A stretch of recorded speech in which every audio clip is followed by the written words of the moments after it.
అందరూ కూర్చోవలసిందిగా కోరుతున్నాం. సీట్లు ఖాళీగా ఉన్నాయి, ఖాళీగా ఉన్న చేతుల్లో కూర్చోవలసిందిగా కోరుతున్నాం. గురజాల మున్సిపాలిటీ తరఫున అలాగే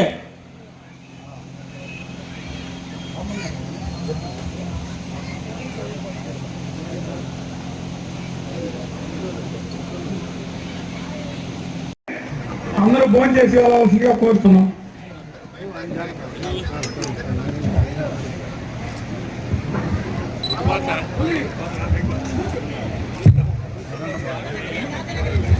తెలుసుకెళ్దాం. మనం 14-19 చేసిన అభివృద్ధి జరుగుతాయి. పోయిన సంవత్సరం 5 సంవత్సరాలు అభివృద్ధి చేయాలి. నేను గురజాల పట్టణంలో మీకు చెప్తున్నాను.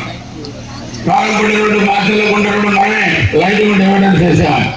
సిమెంట్ రోడ్లు వేసాం. టౌన్ మొత్తం ఆర్టీఓ ఆఫీస్ కట్టించాం, హాస్పిటల్స్ కట్టించాం, డ్రింకింగ్ వాటర్ ఇచ్చాం, ఐసిడిఎస్ ప్రాజెక్ట్ కట్టించాం, అగ్రికల్చర్ ఆఫీస్ కట్టించాం.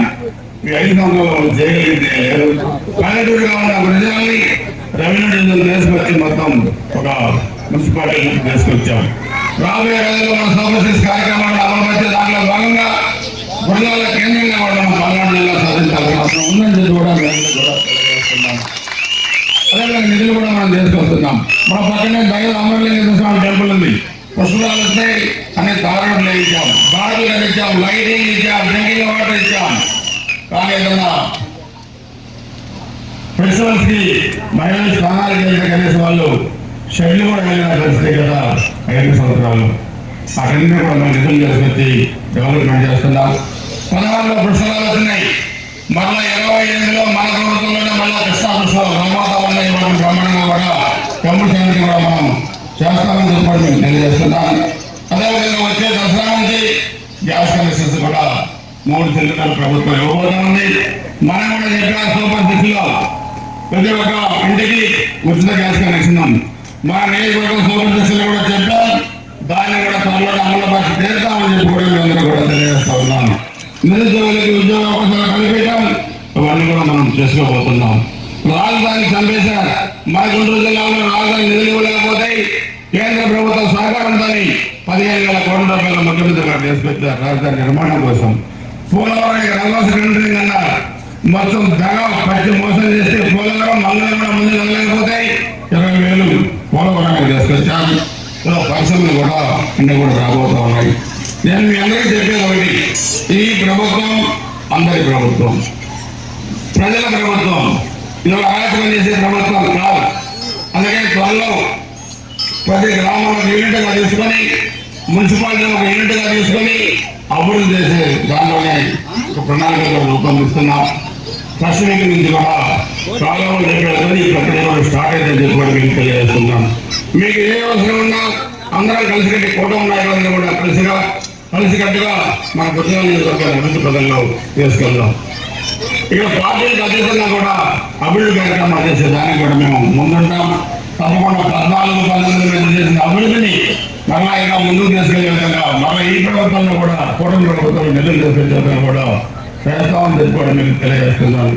అందుకే ఈరోజు ఈ కార్యక్రమం మనం ఈ గురజాల మున్సిపాలిటీలో ఇది మంచి ప్రభుత్వం, ప్రజలకు మేలు చేసే ప్రభుత్వం, ప్రజలకు పట్టిన అన్నం పెట్టే ప్రభుత్వం, బడుగు బలహీన వర్గాలకు ఎస్సీ, ఎస్టీ, బీసీ, మైనార్టీ అన్ని కూడా సంక్షేమే ధ్యేయంగా పనిచేసే ప్రభుత్వం అని చెప్పి కూడా నేను తెలియజేస్తున్నాను. అందుకే అందరూ కూడా ఈ ప్రభుత్వాన్ని ఆశీర్వదించారు. ఈ ప్రభుత్వాన్ని మన మంచి ప్రజాన్ని గెలిపించారు.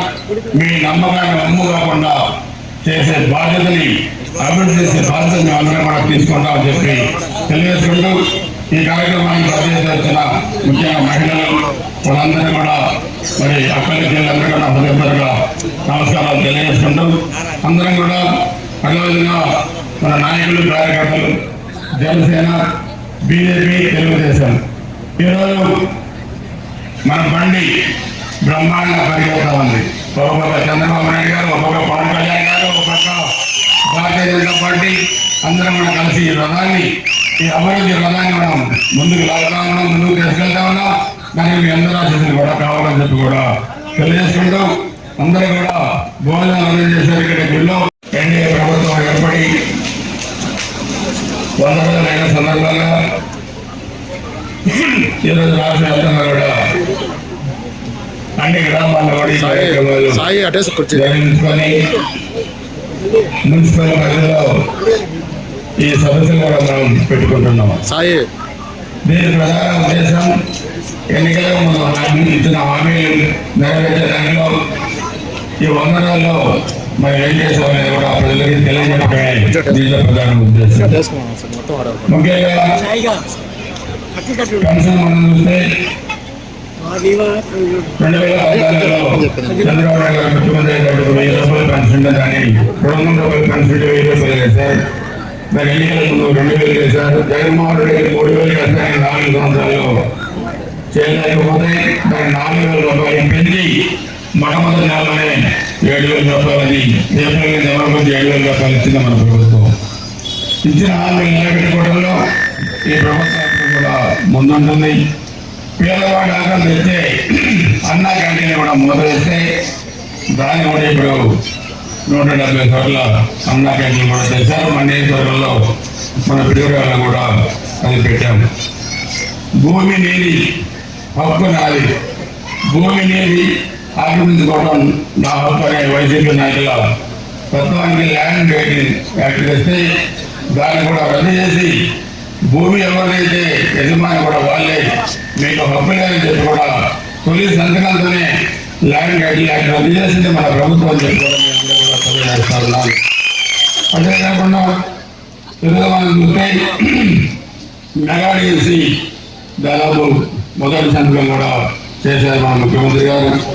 అదేవిధంగా ప్రతి నెల కూడా మరి 4వ తారీఖున జీతాలు ఇవ్వడం, ధాన్యం కొనుగోలు కానీ పంచాయతీ సర్పంచుల్ని గతంలో 5 సంవత్సరాలు దేవుడు చేశారు, చూశారు. ఇప్పుడు స్థానిక సంస్థలు కూడా మనం నిధులు ఇస్తూ ఉన్నాం. అదేవిధంగా విజయవాడలో వరదలు వచ్చినాయి. 14 ఉదుపు తుఫాను వస్తే వైజాగ్లో ఏం చేశారో మన కూడా ముఖ్యమంత్రి గారు ముఖ్యమంత్రి గారు ఆ వరదల్లో మరి వారం రోజులు బస్సులో ఉండి 3-4 ఇంటి దాకా తెల్లవారు సహాయ చర్యలు చేపట్టి విజయవాడని వరద ముందు నుంచి కాపాడారు. మాజీ ముఖ్యమంత్రి వచ్చాడు, ఒక ప్రెస్ మీట్ ఇచ్చాడు, వెళ్ళిపోయాడు. కనీసం ఒక 10 మందికి ఆకలి తీర్చడానికి అన్నం పెట్టారా వైసీపీ నాయకులు కానీ జగన్మోహన్ రెడ్డి గారు చెప్పిన అడుగుతున్నా. సహాయం చేసే గుణం మాత్రం లేదు. ఎప్పుడు నిందలు వేయటం, ఇష్టారాజ్యంగా మాట్లాడటం ఇవన్నీ కూడా చేస్తా ఉన్నారు. ఇప్పుడు మన వాళ్ళు చెప్పారు, మన 20 రోజుల క్రితం తుఫాన్లు వచ్చినప్పుడు ఆ రోజు వరంగల్ ట్రైన్ మొత్తం కొట్టకపోతే దాదాపు 14 ట్రైన్లు మన నడిగొండ నుంచి డైవర్ట్ చేశారు. మన నియోజకవర్గానికి సంబంధం లేని ట్రైన్లు అవి. ఎక్కడ ఉత్తరాది పోయే ట్రైన్లు నార్త్ ఇండియన్స్ ఉన్న దాంట్లో 16 గంటలు తినడానికి తిండి లేదు, తాగడానికి నీళ్ళు లేవని ఫోన్ చేస్తే నేను మన వాళ్ళని ఎలక్ట్ చేసి మన నియోజకవర్గానికి సంబంధం లేని 14 ట్రైన్లకి 15,000 మందికి 3 గంటల్లోనే అన్నపెట్టిన ఎంతమంది. ఇది మానవత్వం అని చెబుతున్నా. ఎవరైనా రాజకీయ నాయకులు వాళ్ళ నియోజకవర్గ అభివృద్ధి వాళ్ళ నియోజకవర్గం కోసం చేస్తారు. కానీ మనం మన నియోజకవర్గం కాదు, మన రాష్ట్రం కాదు, ఎక్కడో దూర ప్రయాణికులు కూడా అన్నం లేదంటే మనం అన్నం పెట్టాం, నీళ్ళు ఇచ్చాం, 17,000 మందికి ఇచ్చాం. దాంట్లో వ్యక్తిగతం మాట్లాడు చాలా 500 కోట్ల రూపాయలు ఆస్తుంది, డబ్బులు ఉన్నాయి, కానీ కొనుక్కుందామంటే నీళ్ళు తిండి అని చెప్తే నాకు చాలా బాధేసింది. ఇది మానవత్వం. మన ప్రభుత్వం ప్రజల ఉన్న సానుకూలమైన స్పందన కూడా తెలియజేస్తున్నాను. ఈ వచ్చే 5 సంవత్సరాలు కూడా మనం చాలా కార్యక్రమాలు చేయాల్సిన అవసరం ఉంది. గత 5 సంవత్సరాలు నిర్లక్ష్యం వహించిన అనేక కార్యక్రమాలు, ముఖ్యంగా రైతాంగాన్ని చూస్తే చాలా రిపేర్లు 5 సంవత్సరాల్లో రిపేర్లు చేయాలి, బిల్లులు చేసుకున్నారు. ఇవాళ కాలువలకి నీళ్లు రావట్లేదు. రైతుల పరిస్థితి నా దృష్టికి తీసుకొచ్చారు. నేను ప్రభుత్వంతో మాట్లాడుతున్నాను. ఒకవేళ ప్రభుత్వంలో గ్రాంట్లు లేట్ అయినా మొదటి వారంలో అన్ని మేజర్లకి కమిటీలు వేసి స్వచ్ఛందంగా అన్ని కాలం రిపేర్లు చేపిస్తామని చెప్పి కూడా నేను మీ అందరూ సమాచారం చేస్తూ ఉన్నాను. అదేవిధంగా లింక్ రోడ్లు కానీ పొలాల రోడ్లు ఒక రోడ్డు కూడా వెళ్ళాం. రైతాంగానికి సంబంధించిన ఒక పని కూడా తెలియలేదు. అలాగే వన్య లింక్ రోడ్డు కూడా నిధులు కూడా తీసుకొస్తున్నాం. గ్రామాల్లో నిధులు ఇప్పుడు 5 కోట్ల రూపాయలు ఇప్పుడు నిధులు ఇచ్చాం సిమెంట్ రోడ్లకి, ఇంకా చేసుకొస్తాం. డ్రింకింగ్ వాటర్ కానీ, అదేవిధంగా హాస్పిటల్స్ నిర్మాణానికి కానీ, ఎలక్ట్రిసిటీకి కానీ ఇవన్నీ కూడా మనం నిధులు తీసుకొస్తున్నాం.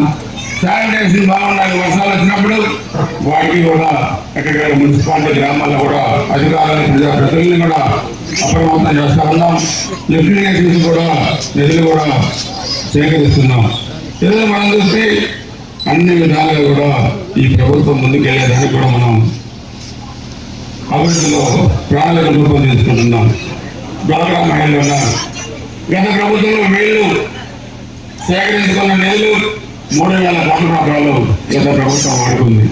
ప్రతి గ్రామీణ కూడా ఎస్సీ కార్పొరేషన్ లేదు, ఎస్టీ కార్పొరేషన్ లేదు, బీసీ కార్పొరేషన్ లేదు, మైనార్టీ కార్పొరేషన్ లేదు. ప్రజల్ని నయవంతికి గురి చేసి మరలా మోసం చేస్తా ఉంటే మరలా మా ప్రభుత్వాన్ని నమ్మించాలని చూస్తే అందుకే ప్రజలు 150 సీట్కి 11 సీట్లు ఇచ్చారు. మాట్లాడితే దౌర్జన్యాలు చేశారు, తప్పుడు కేసులు పెట్టారు, పోలీస్ స్టేషన్లకు కొట్టించారు. ఇప్పుడు కూడా మన నాయకులు ఎన్నుకోవచ్చు, వాళ్ళు చాలా దౌర్జన్యాలు చేశారని మేము మమ్మల్ని తెలియట్లేదండి. తప్పకుండా దౌర్జన్యాలు చేసిన వాళ్ళు, తప్పు చేసిన వాళ్ళు చట్టపరంగా శిక్షించబడతారు. మీరు ఆందోళన పడాల్సిన పని మాత్రం లేదు. అలా అని కార్యకర్తలను కాపాడుకోవడంలో మేము వెనకడుగు వేసే సమస్య లేదని చెప్పి కూడా స్పష్టంగా కూడా తెలియజేస్తా ఉన్నాం. తప్పకుండా బుద్ధి చెప్పి తెలుద్దాం ఇష్టారీతిగా ప్రవర్తించిన వాళ్ళకి.